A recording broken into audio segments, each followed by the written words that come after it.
Bien, antes de pasar a otro problema, vamos a ver algunas pequeñas observaciones sobre este. La primera es, si ustedes observan el área donde uno puede evaluar expresiones, que está siempre ese triangulito esperándonos para evaluar expresiones, en el área de definiciones nosotros vimos la definición de una constante, la definición de una función, la definición de otra función y una única expresión a evaluar, que es esta. Entonces, cuando yo toque ejecutar, mi programa va a intentar evaluar esa expresión.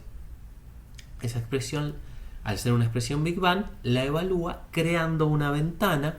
El tamaño de esa ventana está determinado por la imagen más grande de la función interpretar, que en este caso es la escena vacía de 300 por 300.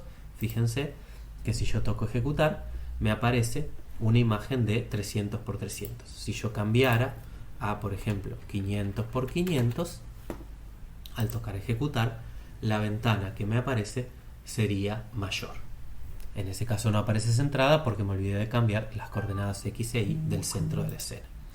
Bien, volvamos otra vez a 300 por 300, era solamente para ver un ejemplo. Y hay otra observación más respecto de qué pasa cuando yo evalúo una expresión Big Bang. Fíjense que si yo toco ejecutar, se me abre la ventana, pero el triangulito acá no me aparece. No puedo seguir evaluando expresiones. ¿Por qué? Porque todavía estoy evaluando esta expresión.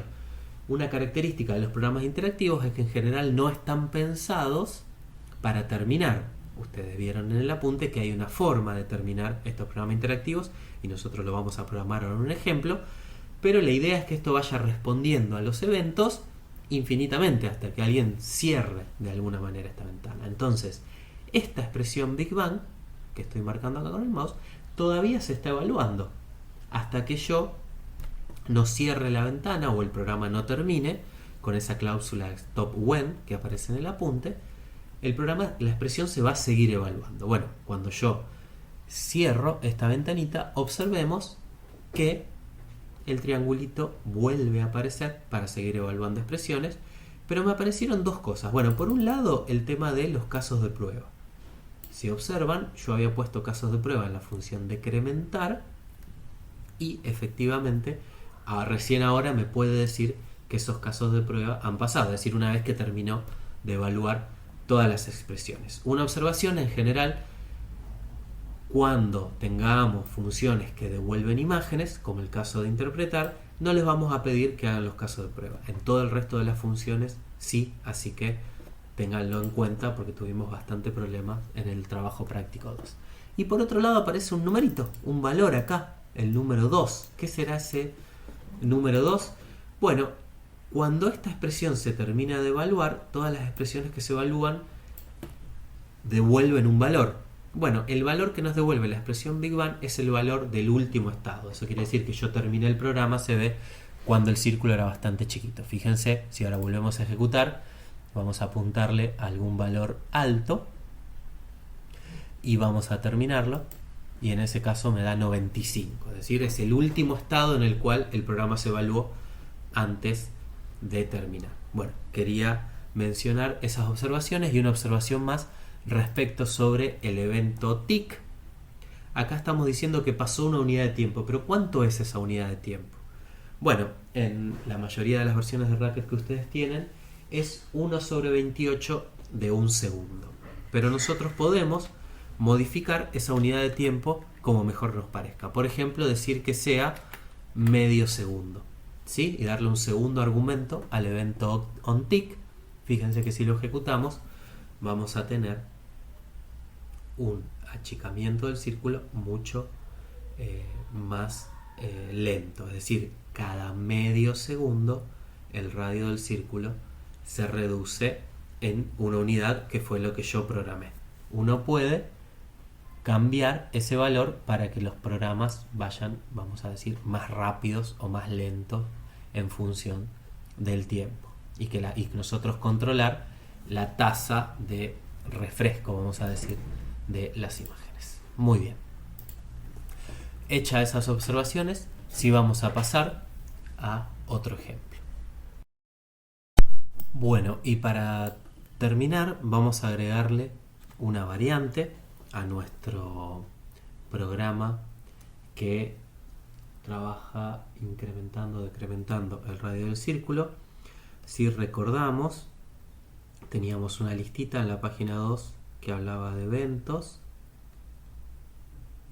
y de manejadores de eventos.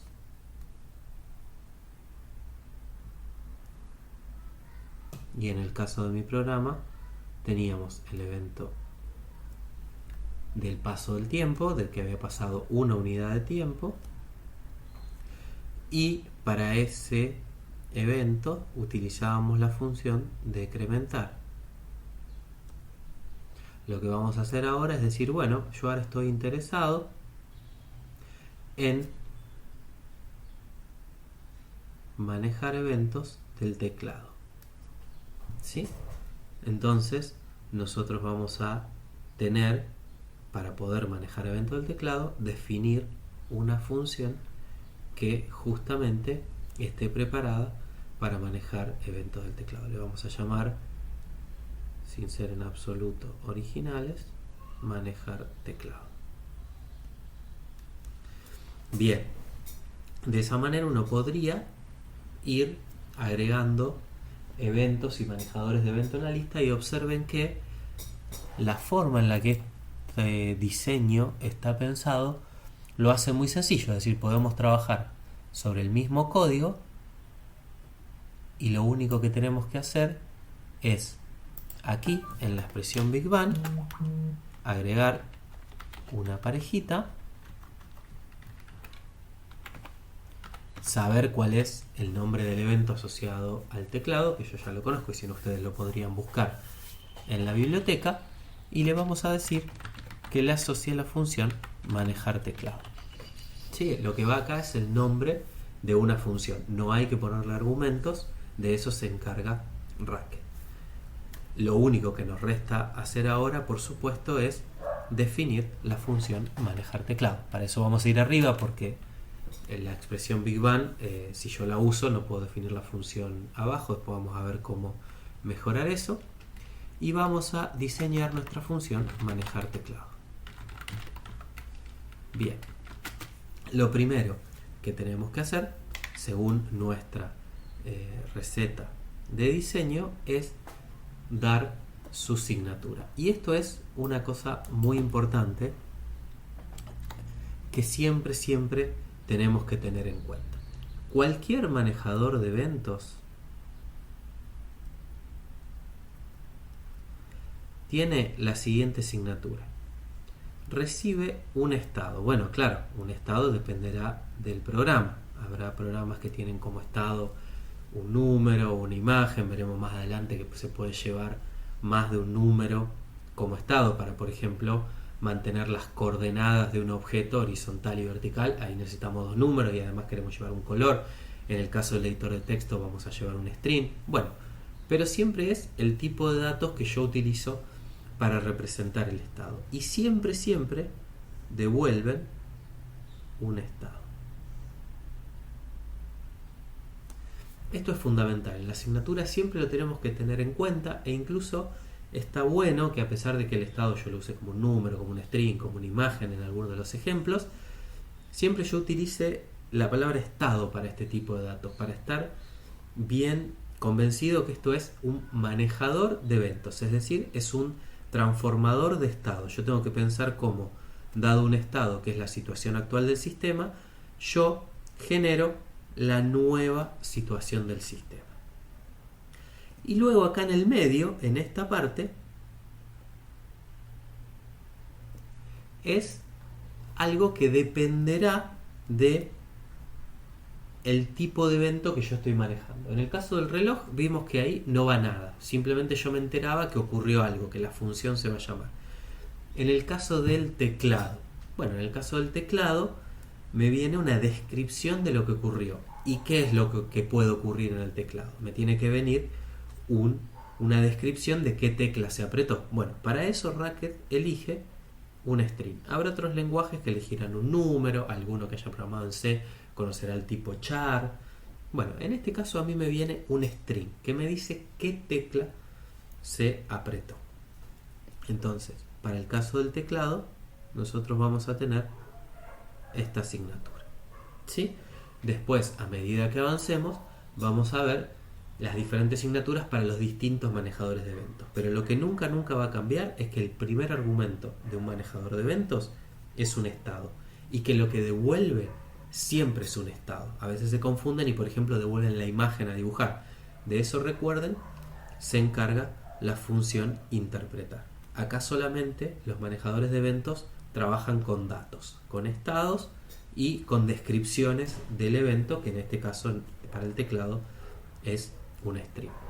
Bien, ahora que ya tenemos la asignatura, volvemos a Racket y escribimos justamente eso. Recuerden que en este caso estado es un número, así que estoy diciendo que dado un número y un string me devuelve un número que es el nuevo radio del círculo. Bien, tenemos que dar su descripción de propósito, ¿sí? El propósito de la función. Vamos a decir controla los eventos del teclado de acuerdo a lo siguiente. Y muchas veces acá para el teclado vamos a tener que terminar dando una enumeración de situaciones, es decir, para cada tecla qué es lo que yo quiero que ocurra. En este caso vamos a poner flecha para arriba, ya vamos a ver cuál es el string que representa esta situación. Vamos a querer, por ejemplo, que el radio aumente. Vamos a llamarle delta y vamos a definir luego una constante delta acorde a esto. Vamos a poner flecha para abajo, disminuya delta unidades y vamos a poner el espacio vuelva al estado inicial. Y es muy importante también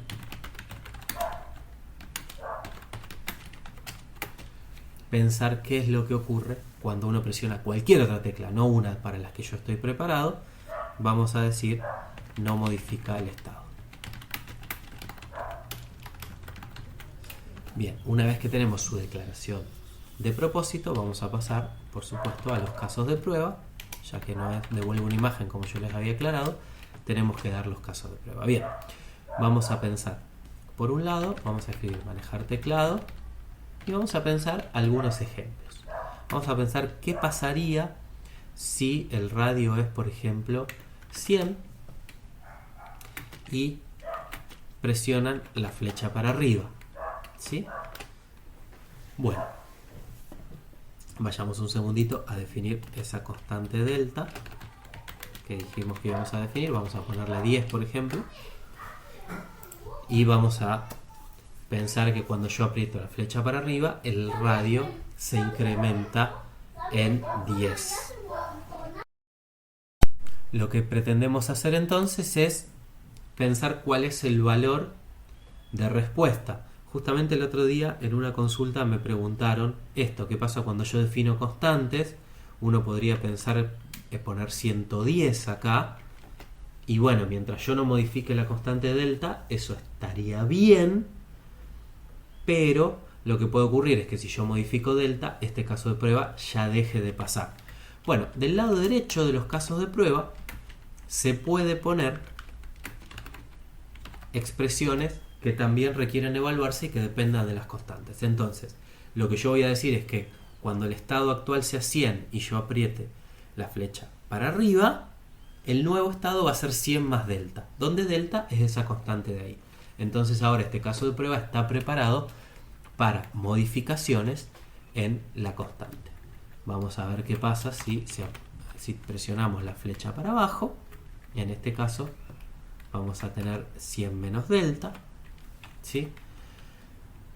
Vamos a ver qué es lo que pasaría si yo estoy en cualquier estado. Por ejemplo, no sé, estoy en un estado 20, pero la tecla presionada es el espacio que se representa con este string. Bueno, En ese caso, habíamos dicho que no importa en realidad cuál sea el estado en el que yo esté, tengo que volver al estado inicial. ¿Sí? Por último, vamos a hacer un caso de prueba más, total podemos hacer todos los que querramos. Vamos a pensar que estamos en el estado 50 y que presionamos la letra E. Bueno, en ese caso particular, yo quisiera mantenerme en el estado 50, es decir, que no se produzca ninguna modificación. Fíjese que hicimos más o menos un caso de prueba para cada una de las situaciones que había enumerado. Una vez que terminamos la asignatura, la declaración de propósito y los casos de prueba, pasamos a la definición de la función. La definición de la función, dijimos entonces, por su signatura recibe dos argumentos. El primero es el estado, yo le voy a llamar R porque representa un radio, y le vamos a llamar K de tecla en inglés o el nombre que ustedes quieran. Y en ese caso, dado que justamente la declaración de propósito es una enumeración de situaciones posibles, a mí me da una idea que la definición de la función va a tener un condicional múltiple enumerando justamente cada una de las situaciones posibles. E incluso, si estoy atento, puedo saber cuántas son. Son 4. 4 condiciones. Entonces, si completo cada una de estas 4 parejitas del condicional, termino. Recuerden que acá va una condición y acá va la expresión que yo quiero devolver para esa condición. Muy bien. ¿Cómo vamos a proceder entonces? El caso más fácil es el caso de cualquier otra tecla. Cuando no ocurra ni que se apretó la flecha para arriba, ni para abajo, ni el espacio, lo que yo quiero es dejar el estado tal cual. Según los argumentos de la función, el estado actual es R, entonces yo simplemente lo voy a dejar. Cuando se presione cualquier tecla, el nuevo estado va a seguir siendo igual que el anterior, por lo tanto yo no voy a observar ningún cambio. Bien, una vez que tenemos eso, tenemos que proceder a ver cada una de las condiciones. Vamos a utilizar la función que compara strings por igual. Recuerden que ya lo utilizamos en la práctica.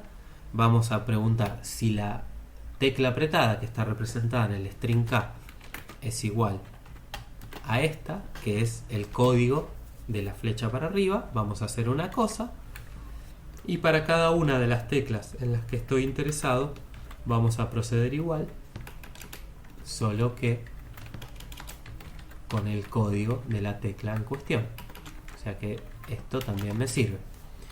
Y ahora sí debemos pensar cada una de los 3 lados derechos. Bueno, los casos de prueba justamente me ayudan a pensar. En el caso de una flecha para arriba, tengo que sumar delta a lo que sea que represente el radio. Bueno, bárbaro. Entonces vamos a poner R más delta. ¿Sí?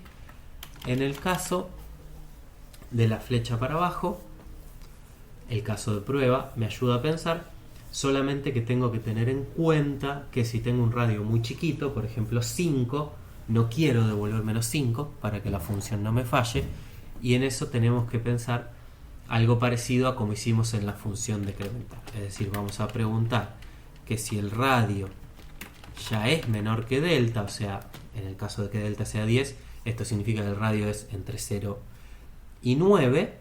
Cuando yo lo quiero decrementar, ya simplemente tengo que devolver 0, porque no puedo restarle 10 a 7, por ejemplo. Devuelvo 0. Y si no, efectivamente devuelvo el radio menos delta. ¿Sí?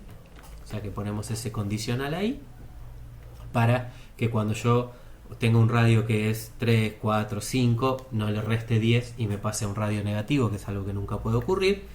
Y en el caso del espacio es lo más fácil, porque simplemente volvemos al inicial, ya está resuelto en el caso de prueba.